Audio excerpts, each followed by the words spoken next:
So it's July 2020, and I thought I'd do a quick update about where I'm at with this Acura CL. In previous videos, you watched me replace the slave cylinder on this car. You watched me replace the rear beam of the subframe on the front. And today we're going to redo the calipers. So the calipers don't need any real maintenance, but they do need a refresh in their paint. These are the original calipers in the front.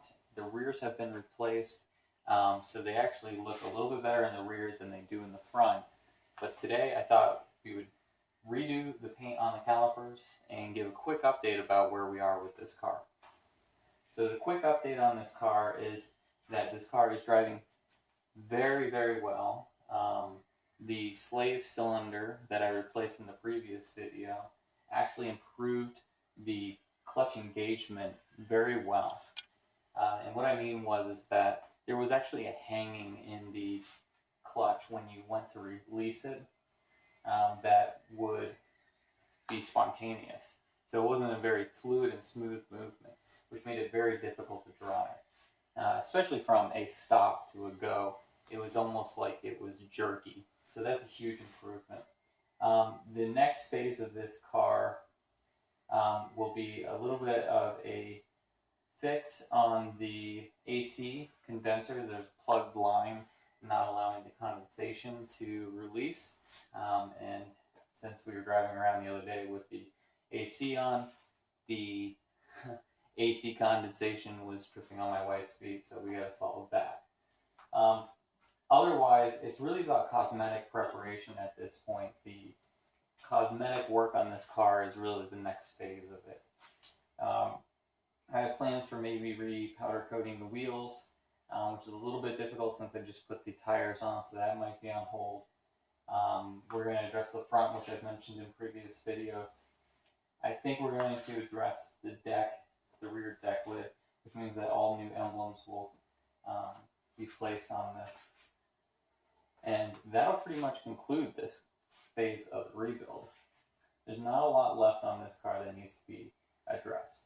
I do think that in the next video that I will be releasing, which will be tackling some of the underbody issues like the corrosion, some seam sealer, and the panels needs to be taken off and reapplied. But otherwise, today is about the calipers and getting those back to factory fresh. Using Eastwood products, so as you can see I have the Eastwood pre-painting prep spray, the top coat, which is a rust preventative paint, and I have some caliper paint.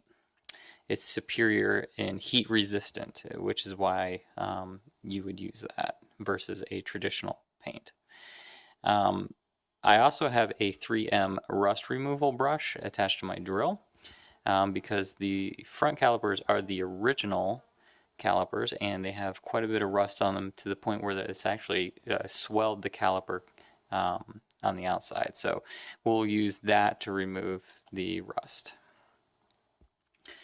I decided to go with a brush method. You might be wondering why brush versus spray. And the reason being because I really don't want to take the calipers apart and spray them. I've already replaced all the brakes, the caliper, or the rotors and the pads, and I've done a full bleed on the system and full brake fluid changeover. And to do the calipers, I would have to take them off, disconnect the hydraulics, and then re-bleed them, which I thought was a bit more than what was necessary. So looking at the Eastwood lineup, I see that they have brushable products, so we're going to try brushing the calipers today. So for anyone who thinks that living in the Northeast isn't a challenge, let me show you what this caliper looks like. So this is the original factory OEM caliper. It's never been replaced. It's actually amazing that it hasn't been replaced at this point since it's 17 years old, but look at what salt in the Northeast has done to this caliper. The casting itself has actually started to separate. Now, it's not technically a safety issue because this is just a supportive area and reinforced area. If I saw any cracking, I think I would replace it, but this just gives you an idea of what it's like to work on a car in the Northeast. This is our paintable surface after using the 3M rust remover wheel. Not perfect, as you can see. The rust has basically taken away a lot of the formation of the caliper here. Once again, it's not really structurally significant, but it does create a little bit of an issue.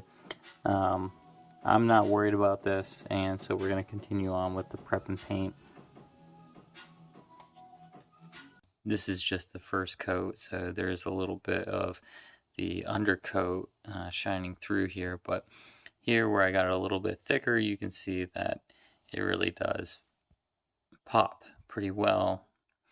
It's a nice high gloss.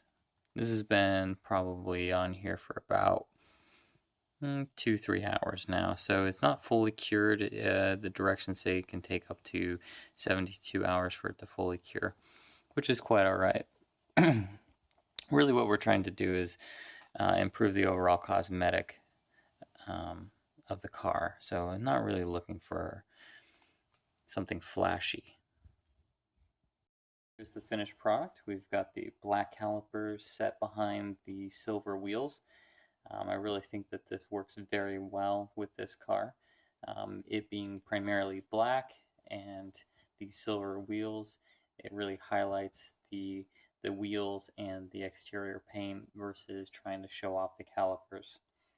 I know that the silver would have probably worked as well, but I kind of like this for now, and we'll see what the future holds for it. Maybe I do have silver paint because I plan on painting the calipers on my Ridgeline silver again, since they're starting to show signs of corrosion from the road that I live on and the Northeast climate.